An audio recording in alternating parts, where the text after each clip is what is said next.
You know, I think it's kind of funny in a way how much our access to sexual content has changed.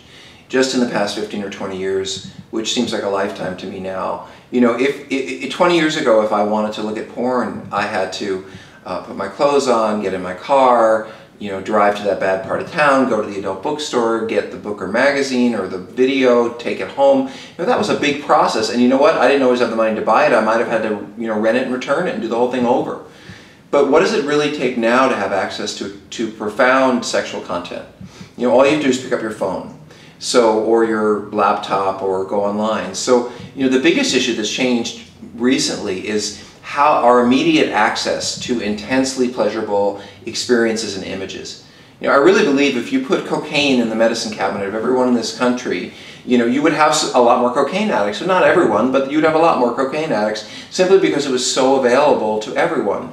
And when you take pornography out of the small few places it existed and you take it and you put it in places where it's immediately accessible to everyone, you're going to have more people who are going to slip into what might start out as impulsive behavior or occasional behavior, but then might escalate into regular behavior, and before they know it, begin to be taking away from their recreational time, their time with their families, their time with loved ones, or even their time just being social.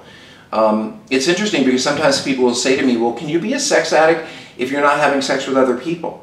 And the answer is absolutely. I mean, compulsive masturbation to porn is a huge issue for many sex addicts. I work with sex addicts who are married and in relationships, and they don't have sex or intimacy with their spouses because they're masturbating to porn all the time. I work with single people who don't go out and date because they get most of their needs met through the internet and porn and websites and webcams and all that, and they don't have that motivation or the inclination to go out and date and be social and start meeting other people because they're turning to the internet for all of those needs. So you can be a sex addict and not have sexual experiences with other people simply through porn and compulsive masturbation. And now that we have such easy, free, anonymous access to excessive and extensive amounts of pornography, it's much easier to develop an addiction problem.